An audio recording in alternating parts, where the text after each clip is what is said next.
Welcome back to my YouTube channel. It's Ryan the Collector Kid, and I wanted to do a special episode tonight on some breaking news around Doctor Who. As you know, The Power of the Doctor had just come out on Monday in Australia, and I had the chance to watch it on Monday night. Now, being the new series with Jodie Whittaker, it was her finale. If you haven't seen it already, there are spoilers ahead, but I hope that you have seen the episode by now. But basically, this is Jodie Whittaker's final episode where she regenerates into another Doctor. Now, with Chris Chibnall's writing, I did find this episode to be quite fast-paced, and at times I didn't kind of know where they were going. In saying that though, there were some really nice nods to original characters from the original Doctor Who series, like Ace and Tegan, and we also get to see the original Doctors reprise their roles as well. So the first Doctor we had as Bradley. We also had the fifth Doctor, Peter Davison, Colin Baker as the sixth Doctor, and the seventh Doctor, Sylvester McCoy, and we even see Paul McGannon there reprising their roles as the Doctor. So that was a really nice touch to get those actors in there as well. The main premise of the episode is the Master is trying to force the 13th Doctor into force regeneration, so then he can then take over her body. Overall, it was a really good episode. As you know, you've probably seen leaks. She does regenerate into the 10th Doctor, David Tennant, which was really cool to see. Now, on top of that, today we were treated to a new Doctor Who logo, which looks amazing. It is very reminiscent of the original Doctor Who logo that I remember growing up as, with Tom Baker as the 4th Doctor, and also John Petrie as the 3rd Doctor. So it's a revised version of the Doctor Who logo.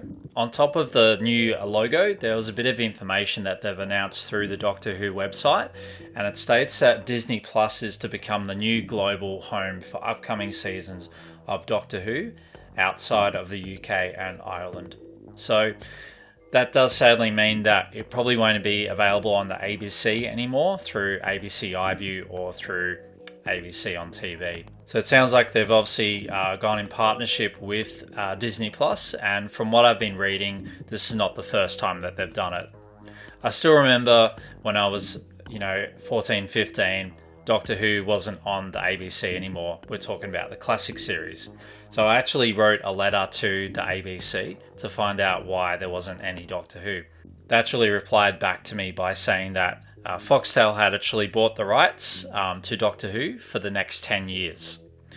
But they did say that they had the rights to the Doctor Who movie, which came out on my birthday, which was the 7th of July, 1996. So that was pretty cool to be able to get that.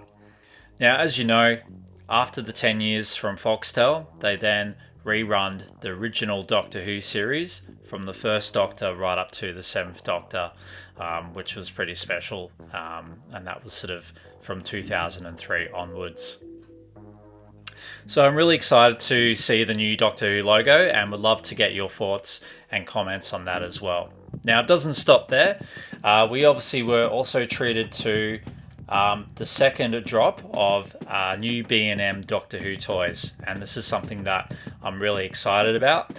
I think I'm just getting around to actually getting my first order from the first drop this year of 2022, and that's the 2 Dalek sets. So looking forward to reviewing those when I get those in the mail. But let's have a look and see what they announced anyway. Now, if you haven't already, Al Dewar actually did a full video this morning through YouTube on all the new sets coming out on the second drop via B&M. So if you haven't already checked that out, I'll leave links in the description where you can find that out, and also links to the new logo as well and the information around Disney Plus.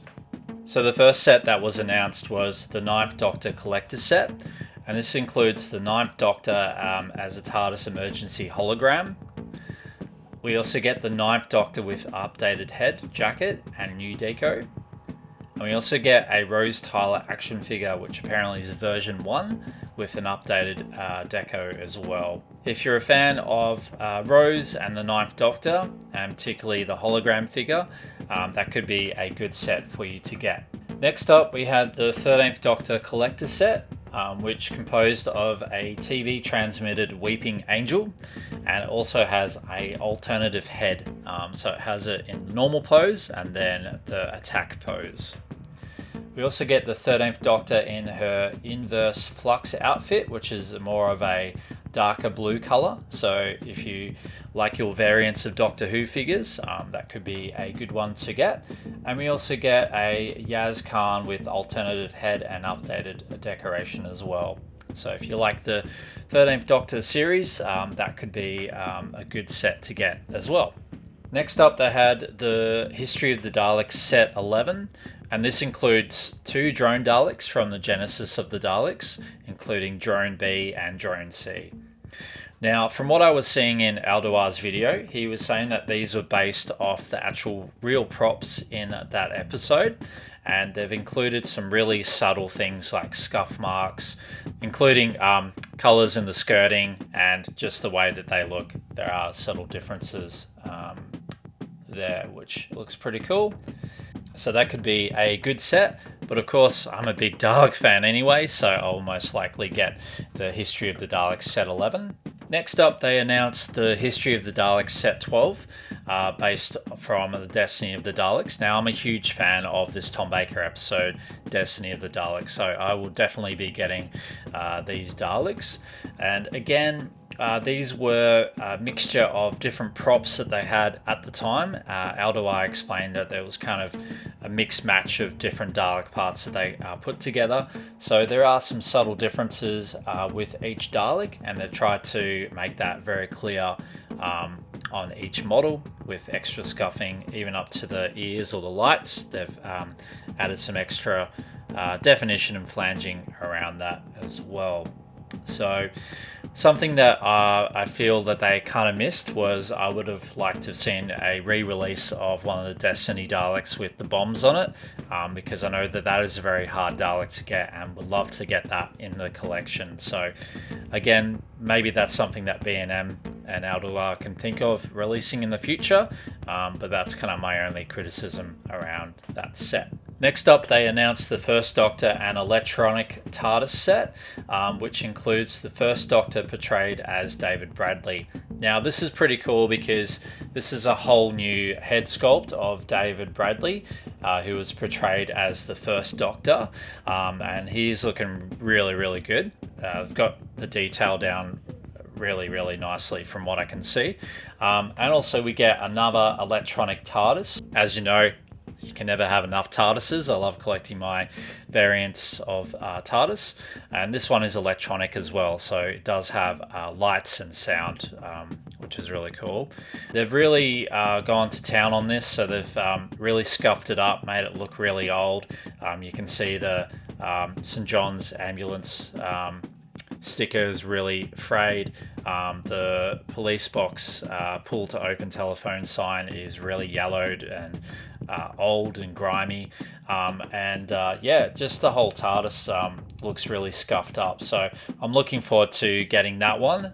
So leave comments down below if you're going to be getting the First Doctor and electronic TARDIS. I think I definitely will be, as a collector of Doctor Who and TARDISes as well.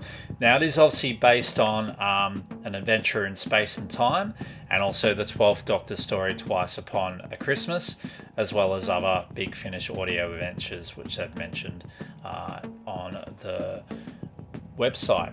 Unlucky last, they announced the creation of the Daleks collector set, which will be the last set to drop in 2022. Now, this is a special release set. It is also tied in with the 1975 story, The Genesis of the Daleks, and features a different Dalek prop and iconic moment from the story.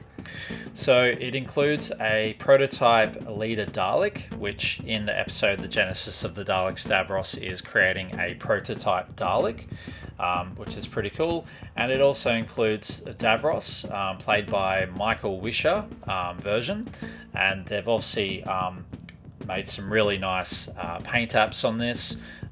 Again, it's got scuffing both on the Dalek and also Davros as well. And they've really gone into detail with this. So when I was watching the Alduar episode, he actually shows taking the gun out and adding in the power pack, which is portrayed in the episode where Davros is talking about the weapon and how it uses the power pack.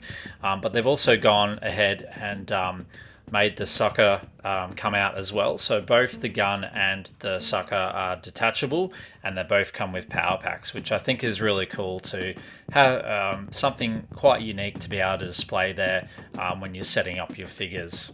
So that's kind of my initial thoughts just by having a look at the website and also watching Alduar's video. So I would love to know what sets you're going to be getting. Please let me know in the comments down below. And also would love to get your thoughts on what you thought of the Power of the Doctor and the new Doctor Who logo as well. So I know there's a lot to unpack there, but I really wanted to make a really special announcement and episode on this. And really just to get it out to kind of into the Doctor Who community and see what you think of it. But if you've liked what you've seen tonight, please like and subscribe. It will help me creating more episodes, and would love to hear your stories. But anyways, have a great week. Stay safe, stay healthy, and we'll see you next time. Catch you later.